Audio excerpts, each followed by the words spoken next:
الحمد للہ وکفی وسلام علی عبادہ الذین اصطفی اما بعد اعوذ باللہ من الشیطان الرجیم بسم اللہ الرحمن الرحیم الحمد للہ الذی ہدانا لہذا وما كنا لنهتدی لولا ان ہدانا اللہ سبحان ربک رب العزۃ عما یصفون وسلام علی المرسلین والحمد للہ رب العالمین اللہم صلی علی سیدنا محمد وعلی آل سیدنا محمد وبارک وسلم۔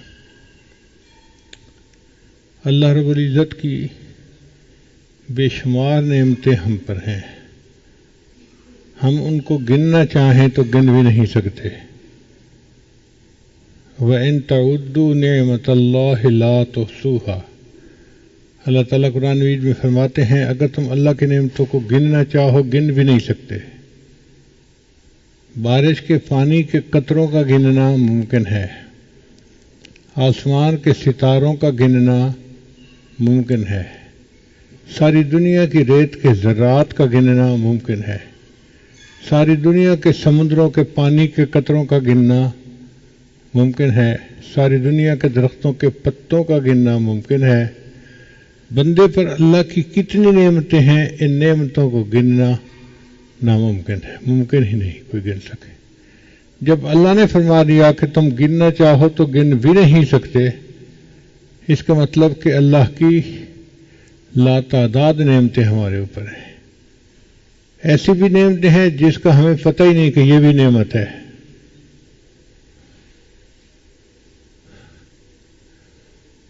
ان نعمتوں میں سب سے بڑی نعمت ہے کہ اللہ نے ہمیں انسان بنایا۔ اگر اللہ تعالیٰ چاہتے تو جانور بھی بنا سکتے تھے۔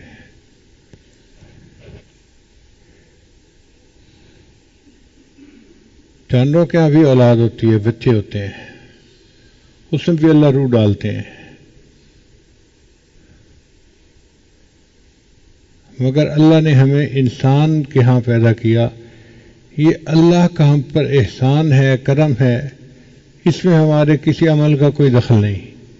یہ فقط اللہ کا احسان ہے کہ اللہ نے ہمیں انسان بنایا، اور پھر اللہ نے ہمیں دوسری بات کہ مسلمان بنایا، یہ بھی اللہ ہی کا کرم ہے۔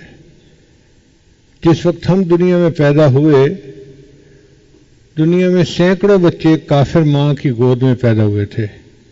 ہندوؤں کے ہاں بھی بچے پیدا ہوئے، عیسائیوں کے ہاں، یہودیوں کے ہاں، دہریوں کے ہاں، ان کے گھروں میں بھی بچے پیدا ہوئے۔ اللہ ہمیں کسی بھی ماں کی گود میں پیدا کر سکتے تھے، لیکن اللہ نے کتنا فضل فرمایا کہ ہمیں ایک کلمہ پڑھنے والی ماں کی گود میں پیدا کیا۔ اس میں ہمارا کیا کمال ہے؟ ہمارا کوئی کمال نہیں، یہ اللہ کا احسان ہے۔ اس ماں نے بچپن میں ہمیں اللہ کا نام سکھایا، باپ نے ہمیں بچپن میں اللہ کا تصور دیا، ہمیں مسجد کا راستہ دکھایا، ہمیں اللہ کا نام کلمہ پڑھایا۔ یہ اللہ کا ہم پر احسان۔ ورنہ جن کے ماں باپ کافر ہوتے ہیں، ان بچوں کے لیے کلمہ پڑھنا کوئی آسان کام نہیں ہوتا، وہ بچے کافر ہی بنتے ہیں عمومی طور پہ۔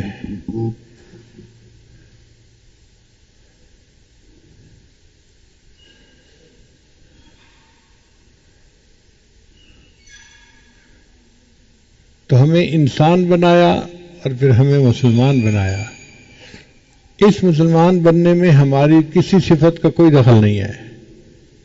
کبھی بھی یہ نہ سوچنا جی ہم بڑے عقل مند تھے، ہم نے اسلام کو پسند کیا، اس میں عقل کا دخل نہیں ہے۔ کافر لوگ بڑے عقل مند ہوتے ہیں، نوبل پرائز ونر ہوتے ہیں، بڑے بڑے سائنسدان ہوتے ہیں، مگر خدا کے منکر ہوتے ہیں، دہریے ہوتے ہیں۔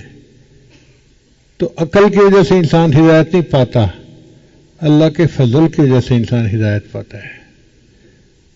مکہ مکرمہ میں بڑے بڑے کفار تھے، قریش تھے، ابو جہل تھا، ابو لہب تھا، ولید پلید، سب بڑے سردار سمجھے جاتے تھے، اور ابو جہل کو تو ابو الحکم کہتے تھے، داناؤں کا باپ۔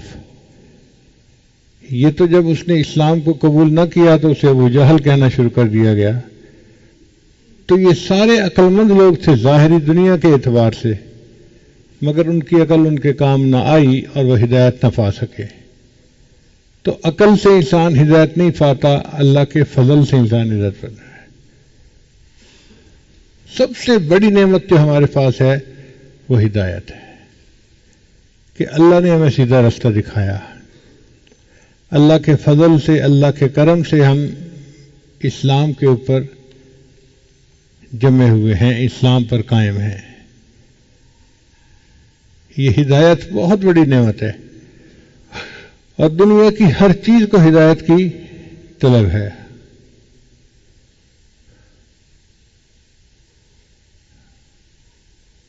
اور اللہ نے ہر چیز کو زندگی گزارنے کا طریقہ سکھایا۔ الذی اعطی کل شیء خلقہ ثم ہدی، اللہ نے ہر چیز کو پیدا کیا اور اس کو پھر اپنی زندگی گزارنے کا طریقہ سکھایا۔ 2 انڈے ہیں، ان میں سے چھوٹے چھوٹے بچے نکلتے ہیں، دونوں کو پانی کے تالاب میں پھینکیں، ایک تیرے گا ایک ڈوب جائے گا۔ تیرنے والا کیوں تیر رہا ہے؟ یہ بطخ کا بچہ ہے۔ ڈوبنے والا کیوں ڈوبا؟ یہ مرغی کا بچہ ہے۔ تو اللہ نے مرغی کے بچے کو تیرنا نہیں سکھایا، اس نے خشکی میں زندگی گزارنی تھی۔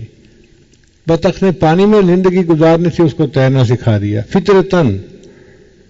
یہ اللہ کا احسان ہے، اس نے سکھا دیا ہر کسی کو۔ پرندے کو اڑنا کوئی نہیں سکھاتا، وہ فطرتاً خود جانتے ہیں کیسے اڑنا ہے۔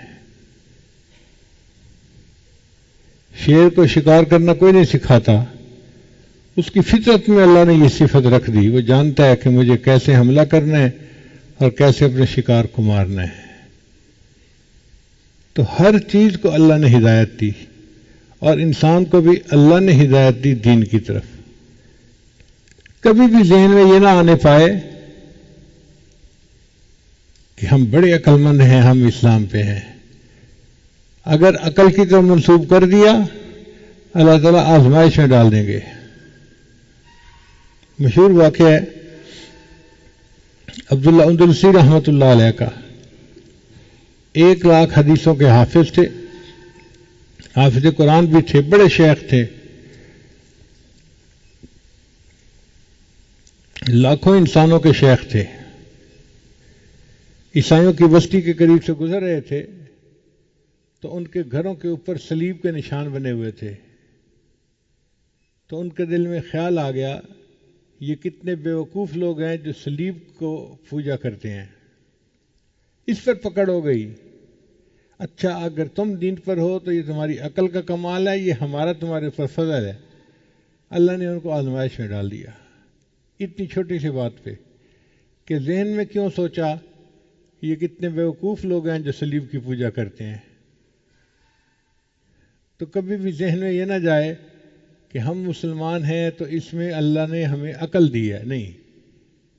عقل کے پاؤں اس میدان میں لنگ ہیں، عقل پیچھے رہ جاتی ہے، عقل انسان کو دھوکہ دیتی ہے۔ یہ اللہ کا معاملہ ہے، جس نے فضل فرمایا اور اپنے بندے کو اپنی ذات کی طرف متوجہ فرمایا، اپنے دین کی طرف متوجہ فرمایا، اور اس پر ہمیں اللہ کا شکر ادا کرنا چاہیے۔ الحمدللہ الذی ہدانا لہذا، ہم اللہ تعالیٰ کا اس ذات کا شکر ادا کرتے ہیں، تعریف کرتے ہیں، سب تعریفیں اسی کے لیے ہیں کہ جس نے ہمیں ہدایت عطا فرمائی۔ وما کنا لنہتدی ان ہدانا اللہ، اور اگر ہمیں اللہ ہدایت عطا نہ فرماتے تو ہم ہدایت نہ پا سکتے۔ دل میں یہ بات اتر جائے کہ اللہ کا ہم پر بڑا احسان، اور ہم اللہ کا شکر ادا کریں، اللہ آپ نے ہم پر کتنا فضل فرمایا، ہمیں ہدایت کی نعمت عطا فرما دی۔ اور اس کے لیے انسان کو مستقل دعائیں مانگنی چاہیے کہ اللہ ہمیں ہدایت کے اوپر رکھے، گمراہی سے اللہ بچائے۔ گمراہ ہوتے کا پتہ نہیں چلتا۔ نبی علیہ السلام نے ارشاد فرمایا، قرب قیامت میں جو جدالی فتنے کا دور آئے گا تو ایسا دور ہوگا تم دیکھو گے صبح ایک شخص ایمان والا ہے، شام سونے کے لیے بستر پہ جائے گا ایمان سے خالی ہوگا. تو ایمان سے ہی انسان محروم ہو جاتا ہے. اس لیے دعائیں مانگتے رہیں کہ اللہ ہمیں دین کے اوپر جمائے رکھے.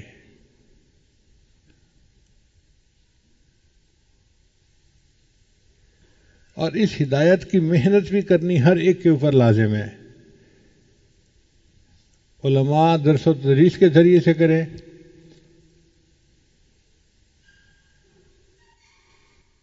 جماعت والے حضرات دعوت و تبلیغ کے ساتھ کریں، اور عوام الناس بھی جہاں موقع ملے بیٹھ کے دین کی بات چھیڑیں اور لوگوں کو دین کی طرف متوجہ کریں. ہر ایک کے اوپر لازم ہے. یہ نہیں ہے کہ یہ فقط علماء کا کام ہے اور ہماری تو چھٹی ہے. پوری امت کے اوپر اللہ نے یہ بوجھ رکھ دیا ہے. کنتم خیر امت اخرجت للناس، تم بہترین امت ہو، تمہیں اللہ نے انسانوں کے لیے نکالا ہے.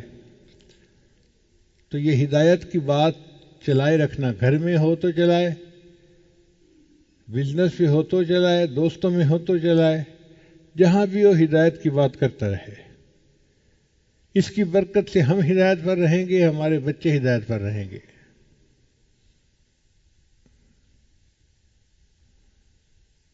اور ایک یہ بات بھی سمجھ لیجئے کہ ہدایت کی محنت کوئی بھی کرتا ہے انفرادی طور پہ یا اجتماعی طور پہ، اس کے اثرات ضرور مرتب ہوتے ہیں.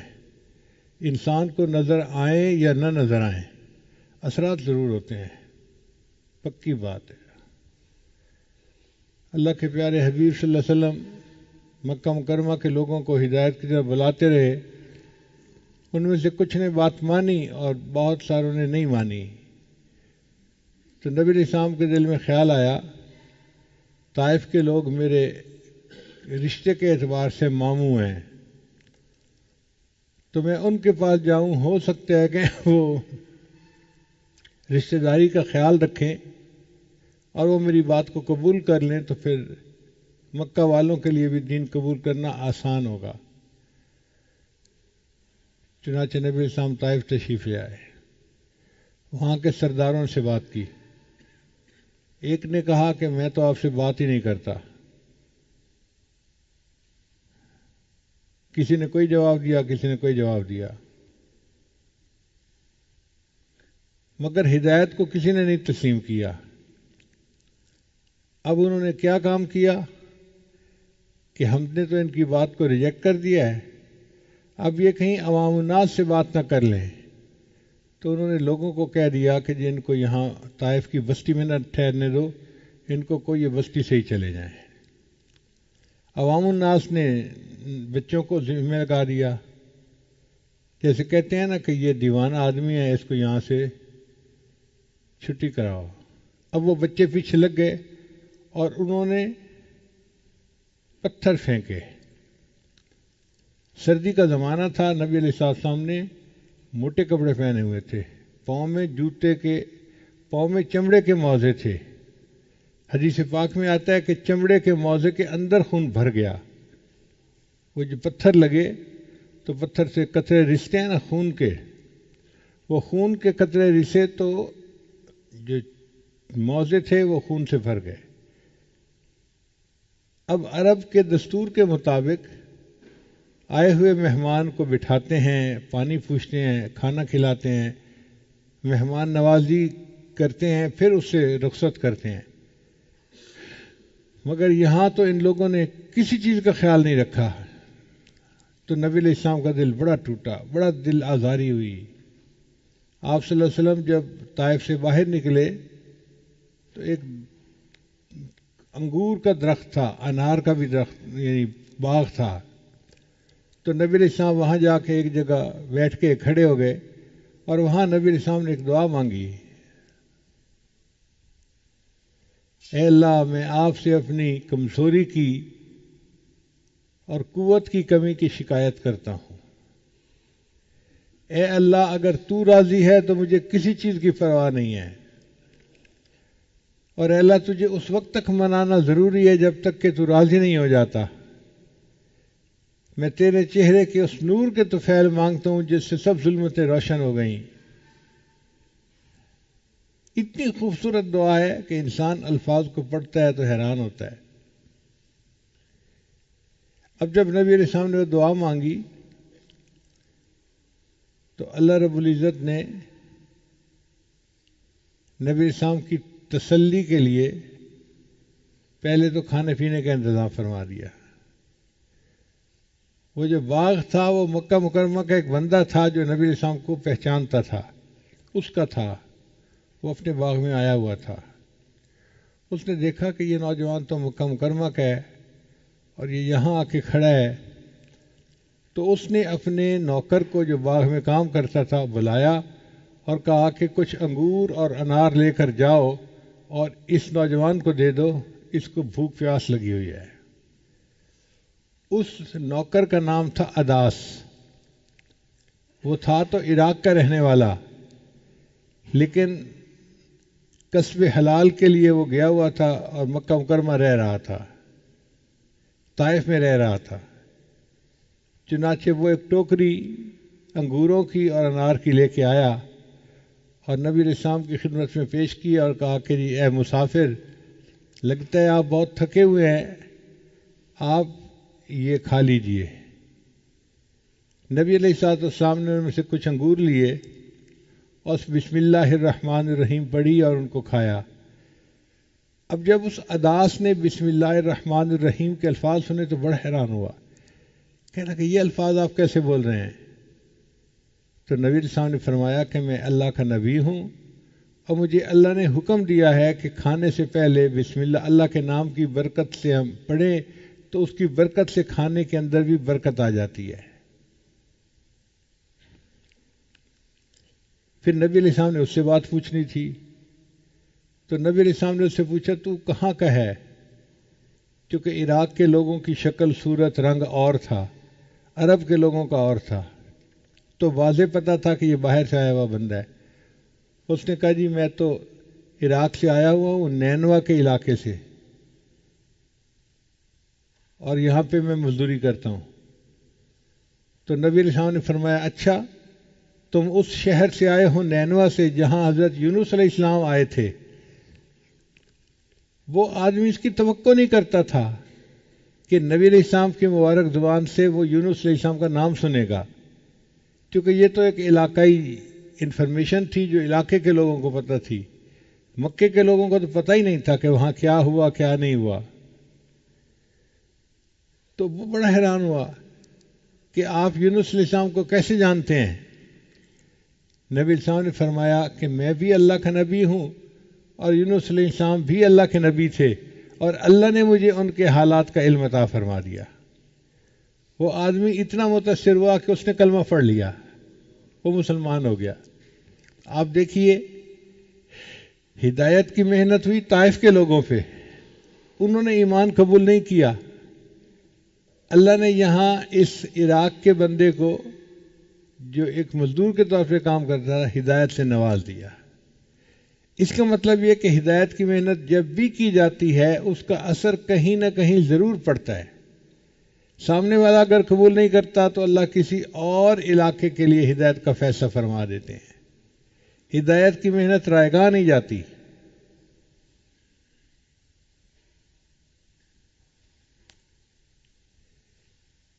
پھر نبی علیہ السلام کے پاس فرشتے آئے، انہوں نے کہا کہ جی میں فرشتہ ہوں جس کے پاس پہاڑوں کا انتظام ہے، اگر آپ مجھے حکم دیں تو میں ان دو پہاڑوں کو آپس میں ٹکرا دیتا ہوں اور یہ جو بستی کے لوگ ہیں ان کو درمیان میں پیس دیا جائے گا۔ تو نبی علیہ السلام نے جواب میں فرمایا کہ نہیں ایسا مت کرو، اگر یہ لوگ ایمان نہیں لائے تو مجھے امید ہے کہ ان کی اولادوں میں ایسے لوگ آئیں گے جو ایمان کو قبول کرنے والے بن جائیں گے۔ اور وہی ہوا کہ بعد میں ایک وقت ایسا بھی آیا جب طائف کے لوگ خود مدینہ آ کر مسلمان ہوئے اور ان کی اولادوں کو اللہ نے ایمان کے لیے قبول کر لیا، اور نبی علیہ السلام کی بات 100% سچ نکلی۔ پھر نبی علیہ السلام وہاں سے مکہ مکرمہ کی طرف چلے، مگر دل بڑا آزردہ تھا۔ راستے میں ایک جگہ رات گزاری اور فجر کی نماز پڑھی.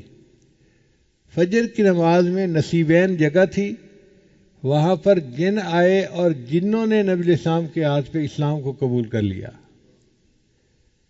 تو علماء نے لکھا ہے کہ محنت ہوئی ہدایت کی طائف میں، پتھر کھائے طائف میں، قربانی دی طائف میں. اللہ نے ایک عراق کے بندے کو ہدایت عطا فرما دی اور ایک اللہ نے جنوں کو ہدایت عطا فرما دی. اس کا مطلب یہ کہ ہدایت کی محنت کرنے پر اللہ نظر آنے والے لوگوں کو بھی ہدایت دیتے ہیں اور ان کو بھی ہدایت دیتے ہیں جن کو بندہ دیکھ ہی نہیں سکتا، دور کہیں ہوتے ہیں. جیسے جنوں کو یہاں ہدایت ملی، ایسے اللہ تعالیٰ کسی دور کے ملک کے لوگوں کو ہدایت عطا فرما دیتے ہیں ہدایت کی محنت کی وجہ سے.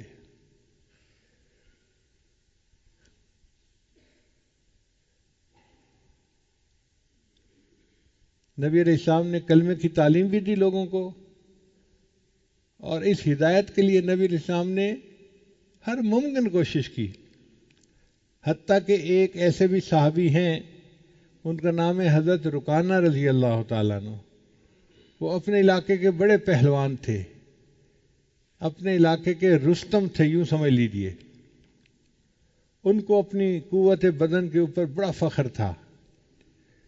انہوں نے سنا کہ مدینہ میں ایک شخص آئے ہیں جو نبوت کا دعویٰ کرتے ہیں، تو وہ چلے معلومات کرنے کے لیے. اللہ کی شان کے مدینہ طیبہ داخل ہونے سے تھوڑا پہلے، جیسے شہر کے باہر کا علاقہ ہوتا ہے نا، وہاں اس کی نبی علیہ السلام سے ملاقات ہو گئی. اس نے نبی علیہ السلام سے پوچھا کہ میں نے سنا ہے کہ اس شہر میں کوئی بندہ آیا ہے جو نبوت کا دعویٰ کرتا ہے. تو نبی علیہ السلام نے فرمایا ہاں وہ میں ہوں. وہ دیکھ کر بڑا حیران ہو گیا. پھر اس نے ایک بات کی، اس نے کہا جی میں دیہاتی آدمی ہوں، علم سے میرا کوئی تعلق نہیں ہے، میں کوئی عالم نہیں ہوں، میں تو ہوں پہلوان. آپ میرے ساتھ کشتی کریں، آپ مجھے گرا لیں گے تو میں آپ کی نبوت کو تسلیم کر لوں گا، اور میں اگر آپ کو گرا لوں تو میں آپ کو کیوں اپنے سے بڑا مانوں. موٹے بدن کے دماغ میں موٹے ہی ہوتے ہیں. آپ دیکھیے اللہ کے حبیب سے اس کے لیے تیار ہو گئے. آپ نے فرمایا ایسے تو میرے ساتھ کشتی کر لو. کہاں نبوت کا مرتبہ، کہاں وہ علم و عرفان، کہاں وہ اللہ کے حبیب، انبیاء کے سردار، اور کہاں ایک آدمی کی ہدایت کے لیے کشتی کرنے کے لیے تیار. چنانچہ جب کشتی ہونے لگی تو نبی علیہ السلام نے اس کو ہاتھ سے پکڑا اور یوں نیچے کر کے گرا دیا. وہ کہنے لگا کہ بس لگتا ہے میرا پاؤں پھسل گیا، ورنہ میں کبھی ایسے گرا تو نہیں، دوبارہ پھر کشتی ہونی چاہیے. نبی علیہ السلام نے فرمایا بہت اچھا. اب جب دوبارہ کشتی کی تو نبی علیہ السلام نے پھر اس کو پکڑا اور پکڑ کے نیچے گرا دیا. اب جب دوسری دفعہ گرا تو کہنے لگا کہ مجھے زندگی میں کبھی کسی پہلوان نے ایسے نہیں گرایا، آپ نے اگر گرایا ہے تو آپ کے پاس صرف جسمانی قوت نہیں، کوئی ایمانی قوت ہے. اس لیے میں تسلیم کرتا ہوں کہ آپ اللہ کے نبی ہیں. وہ رکانہ رضی اللہ عنہ کلمہ پڑھتے ہیں اور صحابی کے درجے میں شامل ہو جاتے ہیں. اس کا مطلب یہ کہ ہدایت کی محنت ہر بندے کے لیے ضروری ہے، اور اللہ اس کا نتیجہ ضرور نکالتے ہیں. اور ہدایت کے لیے ایک عمل یاد رکھیے. کسی بندے کا عقیدہ ٹھیک نہ ہو، کسی بندے کے عمل ٹھیک نہ ہو، ماں باپ کا نافرمان ہو، یا اور ایسی کوئی اس کے اندر عیب ہو، تو اس کو ایک وظیفہ کروائیں. کون سا وظیفہ؟ یا رحمان، یا رحیم، یا ہادی. یہ 3 لفظ یاد رکھیں. یا رحمان، یا رحیم، یا ہادی. اگر آپ کسی کو کہیں گے نا کہ وہ پڑھو تم نیک بن جاؤ گے، وہ نہیں پڑھے گا. آپ حکمت سے کام لیں. اگر کوئی بچی ہے، بے نمازی ہے، دنیا کی طرف لگی ہوئی ہے، دین کی طرف آتی نہیں ہے، اس کو کہیں کہ بچہ یہ عمل کرو، ہر نماز پڑھو، اور نماز کے بعد یہ 21 مرتبہ یا رحمان، یا رحیم، یا ہادی. اور اگر نماز نہیں بھی پڑھتی تو ویسے ہی دن میں 21 مرتبہ پڑھ لے، یا رحمان، یا رحیم، یا ہادی. تو تمہارا رشتہ اچھی جگہ ہو جائے گا۔ اب یہ بات ایسی ہے کہ جس کو سن کے ہر لڑکی متوجہ ہو جاتی ہے، میرا رشتہ اچھی جگہ پہ ہو، میں ہر عمل کرنے کو تیار ہوں۔ تو وہ یہ عمل کرے گی، رشتہ بھی اچھی جگہ ہو جائے گا اور اس کو ہدایت بھی مل جائے گی، وہ نیکی کی طرف بھی آ جائے گی۔ کوئی بندہ ہے تو اس کو کہے بھائی آپ کرو، آپ کا کاروبار اچھا ہو جائے گا۔ مردوں کو اپنے کاروبار کی بڑی فکر ہوتی ہے، اور ان کو پتہ چل جائے کہ اس عمل سے کاروبار اچھا ہو جائے گا تو وہ رات کو تہجد میں اٹھنے کے لیے بھی تیار ہوتے ہیں۔ تو جو بندہ بھی ہو اس کو کہیں کہ بھئی اس عمل کو کرو، اس سے تمہارا دنیا کا فائدہ ہو جائے گا، وہ فائدہ بھی ہوگا، اور ایک فائدہ یہ بھی کہ اللہ اس کو ہدایت بھی عطا فرما دیں گے۔ ہمارا یہ تجربہ ہے کہ جس بندے کو یہ عمل دیا جائے اور وہ اس کو باقاعدگی سے کرے، 40 دن گزرنے سے پہلے پہلے اللہ اس کو ہدایت عطا فرما دیتے ہیں۔ ہم نے کفر پہ جمے لوگوں کو اسلام قبول کرتے ہوئے آنکھوں سے دیکھا ہے۔ تو یہ ایک بڑا عظیم عمل ہے، یا رحمان یا رحیم یا ہادی۔ اور اپنے لیے بھی پڑھا کریں اس کو، کبھی کبھی 2-3 دفعہ پڑھ کے اللہ سے دعا مانگیں کہ اللہ ہمیں آپ نے ہدایت دی، اب ہدایت کے اوپر ہمیں جما دیجیے، ہم ساری زندگی ہدایت کے اوپر جمے رہیں۔ ہم اس بات کے محتاج ہیں کہ ساری زندگی ہدایت کے اوپر جمے رہیں، موت تک اللہ ہمیں ہدایت عطا فرماتے رہیں۔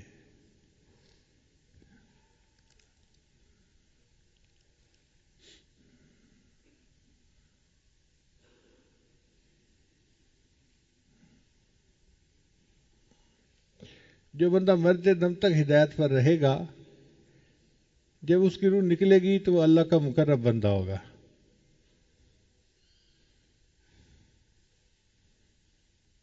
اس کے لیے اللہ تعالیٰ دنیا میں بھی عزتوں کے فیصلے فرمائیں گے اور آخرت میں بھی اس کو عزتیں نصیب ہوں گی، اس لیے کہ وہ ہدایت پر ہوگا، وہ سیدھے رستے پر ہوگا۔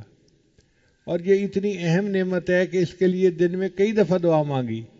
آپ دیکھیے نماز کی ہر رکعت میں ہم دعا مانگتے ہیں، اہدنا الصراط المستقیم، اللہ ہمیں سیدھے رستے کی رہنمائی فرما دیجیے۔ یہ سیدھے رستے کی رہنمائی کیا ہے؟ دین کے اوپر ہمیں جما دیجیے، شریعت و سنت کے اوپر استقامت والی زندگی عطا فرما دیجیے۔ یہ سیدھا راستہ ہے، اس کے اوپر ہم جمے رہیں اور اس کے اوپر ہی ہم زندگی گزارنے والے بن جائیں اور اپنے رب کو راضی کرنے والے بن جائیں۔ جو ہدایت کی محنت کرے گا، اللہ تعالیٰ اس کے بدلے اس کی آنے والی اولادوں کو ہدایت عطا فرمائیں گے۔ ایک دفعہ کفار نے حضرت بلال لانو کو بہت زیادہ سزا دی، بہت زیادہ سزا دی۔ تو نبی علیہ السلام نے جب دیکھا حضرت بلال لانو کو اس مشقت میں، اس تکلیف میں، تو نبی علیہ السلام کا دل بہت ٹوٹا۔ آپ صلی اللہ علیہ وسلم نے آسمان کی طرف دیکھا کہ یا اللہ، آپ کا ایک بندہ دین کی خاطر اتنی مشقتیں برداشت کر رہا ہے۔ تو اللہ رب العزت نے نبی علیہ السلام کو ایک نقشہ دکھایا، میرے محبوب پریشان نہ ہوئیے، میں نے بلال کی اس مار کی وجہ سے فلاں فلاں جگہ کے لوگوں کی ہدایت کے فیصلے فرما دیے۔ بلال لانو مار کھا رہے ہیں مکہ مکرمہ میں، اور پتہ نہیں پاکستان، ہندوستان، کس ملک کے لوگوں کے لیے اللہ نے ہدایت کے فیصلے فرما دیے تھے۔ تو ہدایت کی محنت کے اثرات ضرور ہوتے ہیں۔ ہمارا کام ہے محنت کرنا۔ کبھی اللہ دکھا بھی دیتے ہیں، جیسے اداس کو دکھا دیا آنکھوں سے کہ وہ کلمہ پڑھ کے اسلام کو قبول کر رہا ہے، اور کبھی نہیں بھی دکھاتے، جیسے نبی علیہ السلام کے ہاتھوں پہ جنوں نے اسلام کو قبول کیا۔ اب عام آدمی تو جنوں کو نہیں دیکھ سکتا، لیکن اللہ نے ان کو بھی ہدایت عطا فرما دی۔ اور خاص طور پر اس دجالی فتنے کے دور میں اپنے ایمان کے لیے فکر مند رہنا اور اس کے لیے دعا کرتے رہنا، یہ انتہائی ضروری ہے۔ اور جس بندے کا ایمان سلامت رہا، اس نے سب نعمتوں کو پا لیا، وہ سعید بن گیا۔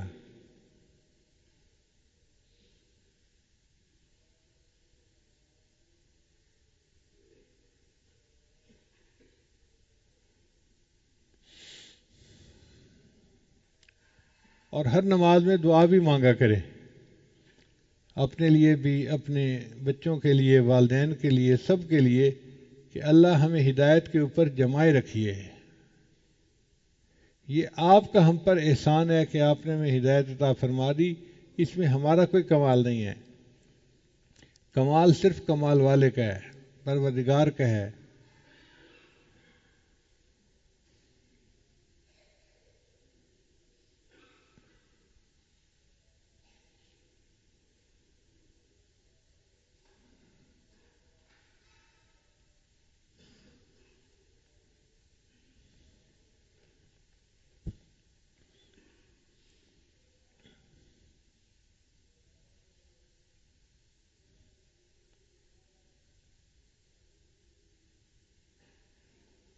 ایک صحابی رضی اللہ تعالیٰ عنہ کفار کے ساتھ لڑ رہے تھے، وہ گرفتار ہو گئے،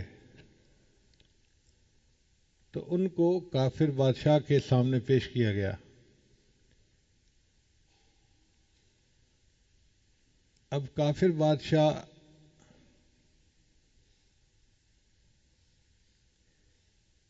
ان سے بڑا متاثر تھا۔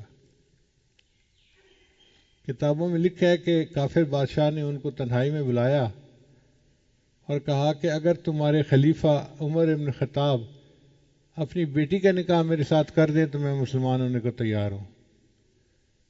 تو اس صحابی نے جواب دیا، بھائی میں تو فیصلہ نہیں کر سکتا، یہ تو مولانا سے میں پوچھ کے ہی بتا سکتا ہوں۔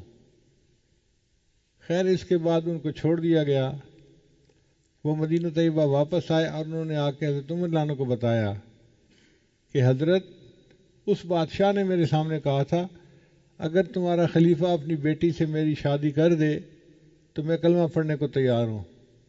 تو عمر مولانا نے فرمایا کہ تم نے ہاں کیوں نہ کر دی؟ اے اللہ کے امیر المومنین، میں تو نہیں ہاں کر سکتا تھا، یہ تو آپ سے پوچھنا تھا، آپ نے بیٹی سے پوچھنا تھا، اگر رضامند ہوتی پھر نکاح ہونا تھا۔ تو عمر مولانا نے جواب دیا کہ عمر کی بیٹی کی شان اور بڑھ جاتی اگر اس کی وجہ سے کوئی بندہ ہدایت کو قبول کر لیتا، اس کی شان اور بڑھ جاتی اگر اس کی وجہ سے کوئی بندہ کلمے کو قبول کر لیتا۔ اس کا مطلب یہ کہ کلمے کو پڑھ لینا کسی بندے کا بہت بڑا عمل ہے۔ ہر ممکن کوشش کرنی چاہیے کہ لوگ کلمہ پڑھیں اور مسلمان بن جائیں۔ علماء نے لکھا ہے کہ یہ ہدایت اتنی اہم چیز ہے کہ اگر کوئی بندہ کافر ہے اور وہ کسی بندے کے پاس آ کے کہتا ہے کہ مجھے کلمہ پڑھاؤ میں مسلمان ہوتا ہوں، اور آگے سے یہ بندہ یوں کہہ دیتا ہے کہ ذرا سوچ لو اچھی طرح، تو جس نے آگے سے کہا نا سوچ لو اچھی طرح فقط کفر، یہ بندہ خود کافر ہو گیا۔ بھئی ہدایت کے لیے سوچنے کا کیا مسئلہ ہے؟ اگر وہ کہتا ہے کہ کلمہ پڑھاؤ تو بس اس کو کلمہ پڑھاؤ تاکہ وہ دین میں داخل ہو جائے۔ تو اس ہدایت کو معمولی نہ سمجھیں، یہ مسئلہ بڑا نازک ہے، اور اللہ سے دعا مانگیں کہ اے اللہ آپ ہی کی توفیق سے ہم نے کلمہ پڑھا اور آج ہم مسلمان ہیں، اب ہمیں پوری زندگی اس کلمے کے اوپر جمائے رکھیے گا، ہماری آنے والی نسلوں کو دین کے لیے قبول کر لیجئے گا۔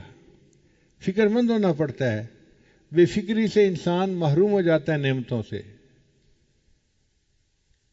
تو ہدایت کے لیے ہم فکر مند ہوں کہ یا اللہ آپ کی یہ نعمت ہے ہمارے پاس موجود ہے، اب ہمیں موت تک اس نعمت کی حفاظت کی توفیق عطا فرما دینا۔ اور شیطان ہر وقت اس کوشش میں لگا ہوتا ہے کس طرح بندے کو دین سے ہٹائے، دین سے ہٹائے، دین سے ہٹائے۔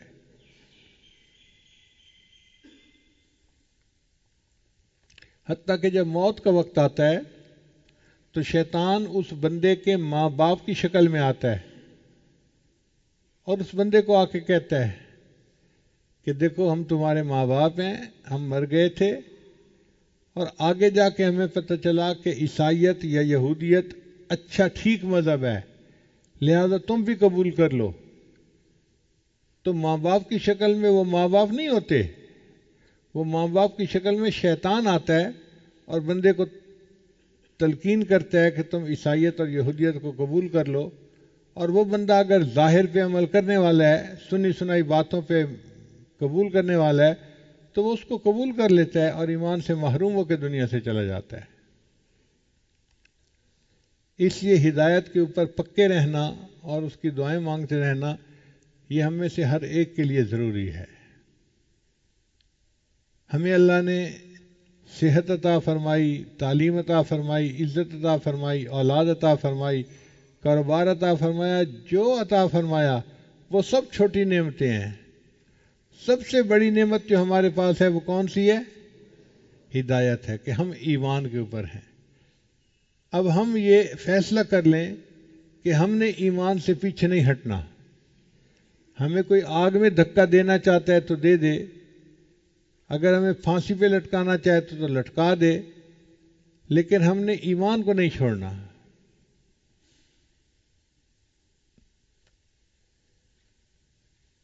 ہمیں تو اس ہدایت کے لیے کوئی محنت ہی نہ کرنی پڑی، اس لیے ہمیں اس کی قدر نہیں ہے۔ جن لوگوں کو اس کے لیے قدر کرنی پڑی، ذرا ان کے حالات سنیں تو پھر پتہ چلے گا کہ ہدایت کے لیے کتنے پاپڑ بیلنے پڑتے ہیں۔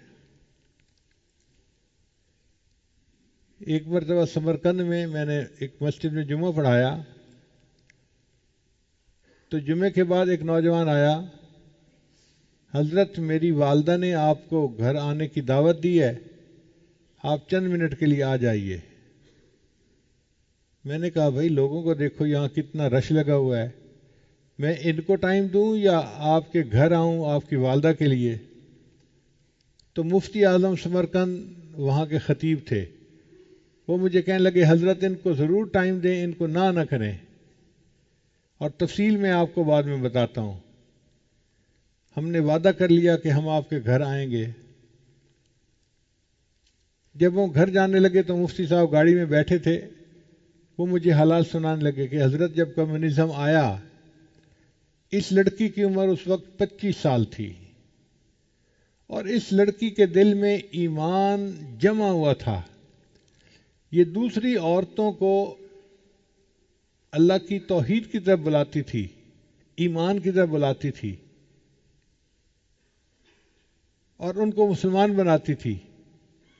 ہم اس کو سمجھاتے تھے تو نوجوان ہے، لڑکی ہے، یہ پولیس والے سارے دہریے ہیں، اگر کسی کو پتہ چل گیا کہ تم یہ محنت کر رہی ہو تو تمہاری جان کا بھی خطرہ، تمہاری عزت آبرو کا بھی خطرہ، یہ تمہیں بے حرمتی کریں گے تمہاری۔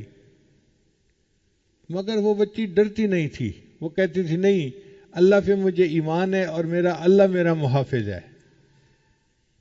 وہ کالج یونیورسٹی کی لڑکیوں کو مزید اللہ کی طرف متوجہ کرتی اور دین کی بات کرتی رہتی، حتیٰ کہ اس نے سینکڑوں عورتوں کو دہریت سے توبہ کروا کے اسلام میں داخل کیا، سینکڑوں عورتوں کو۔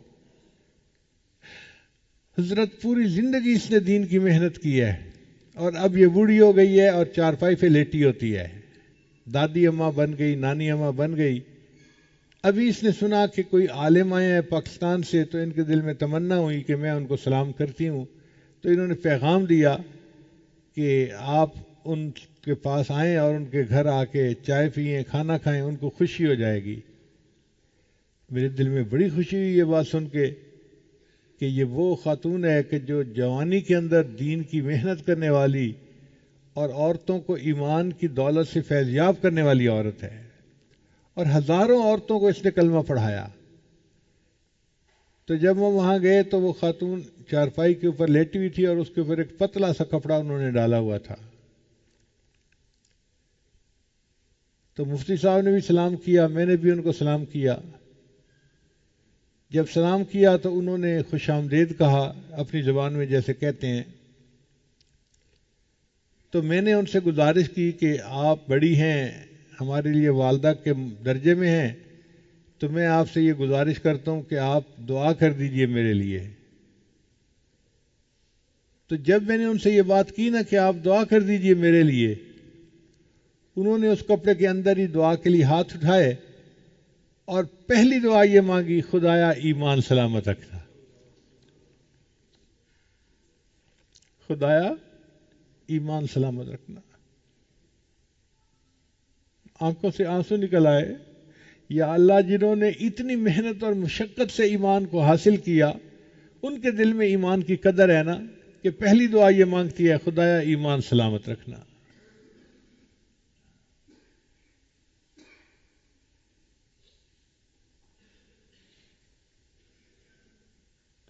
اللہ تعالی ہمارے بھی ایمان کو سلامت رکھے، اور جب دنیا سے جانے کا وقت ہو تو اللہ ایمان کی حفاظت کے ساتھ دنیا سے ہمیں لے جائے. امام احمد بن حنبل رحمۃ اللہ کا واقعہ ہے.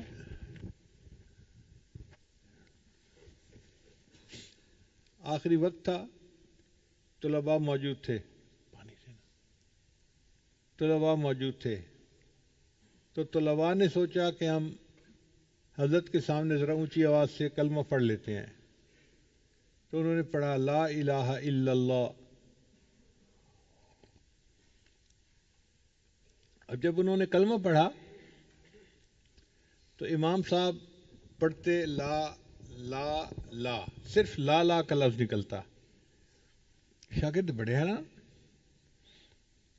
ہم پورا کلمہ پڑھ رہے ہیں اور حضرت اس کے جواب میں صرف لا لا پڑھ رہے ہیں. خیر اللہ نے کیا تھوڑی ان کی طبیعت سنبھل گئی. تو پھر طلباء نے گفتگو کرتے ہوئے پوچھا کہ حضرت ہم تو کلمہ پڑھ رہے تھے اور ہماری توقع تھی کہ آپ بھی ساتھ مل کے کلمہ پڑھیں گے، مگر آپ صرف لا لا پڑھتے رہے، اس کا کیا مسئلہ تھا؟ تو امام احمد بن حنبل رحمۃ اللہ نے فرمایا اس وقت شیطان میرے سامنے آیا اور مجھے کہنے لگا احمد بن حنبل تو ایمان بچا کے دنیا سے چلا گیا، اور میں اس بدبخت کو جواب دے رہا تھا لا، کہ بدبخت نہیں، جب تک میری آخری سانس نکل نہیں جاتی تب تک میں تیرے ہتھ کنڈوں سے امن میں نہیں ہوں. تو میں اس کو لا لا لا اس کو کہہ رہا تھا کہ نہیں میں ابھی امن میں نہیں، مجھے ابھی بھی تجھ سے خطرہ ہے. جب آخری سانس نکل جائے گی اور ایمان پر نکلے گی تب میں اطمینان میں ہو جاؤں گا، اب میرا ایمان محفوظ ہو گیا. اس سے پہلے کوئی پتہ نہیں آخری لمحے تک کیا ہو جائے کیا نہ ہو جائے. تو یہ ایمان ایسی چیز ہے، فکر مند ہونا چاہیے اور اللہ سے دعا مانگتے رہنے چاہیے کہ اللہ اس ایمان کی حفاظت کے ساتھ ہمیں دنیا سے آخری وقت میں روانہ فرما دینا. اور بعض بزرگوں نے تو دعائیں مانگی، یا اللہ چھوٹے بچے جس چیز کی حفاظت نہیں کر سکتے اس کو ماں باپ کے پاس امانت رکھوا دیتے ہیں، امی یہ پیسے رکھ لو پھر میں ضرورت پڑی تو آپ سے لے لوں گا. اے اللہ ایمان ایک قیمتی چیز ہے، ہم کمزور ہیں، ہم اس کی حفاظت نہیں کر سکتے. اے اللہ ہم اپنے ایمان کو آپ کے پاس حفاظت میں رکھواتے ہیں، جب جانے کا وقت ہوگا دنیا سے تو ایمان کی حفاظت کے ساتھ ہمیں دنیا سے جانے کی توفیق دے دینا، تاکہ ہم ایمان کے ساتھ دنیا سے رخصت ہوں. اور جو بندہ ایمان کے ساتھ رخصت ہو گیا وہ سعید انسان ہے، اللہ تعالیٰ اس کو آخرت میں بھی عزتیں دیں گے اور اللہ تعالیٰ اس کو جنت بھی عطا فرمائیں گے. تو گھر کی فکر کرتے ہیں، کاروبار کی فکر کرتے ہیں، اولاد کی فکر کرتے ہیں، اگر نہیں کرتے تو ایمان کی فکر نہیں کرتے، اس کی فکر ہی نہیں ہوتی. یہ بہت بڑی کوتاہی ہے. ایمان کی اہمیت کو سمجھیں اور اللہ تعالیٰ سے دعائیں مانگیں کہ اللہ ہمیں ایمان کے اوپر جمائے رکھے اور اس دجالی فتنے میں اللہ ایمان سے محروم نہ فرمائے. وآخر دعوانا ان الحمد للہ.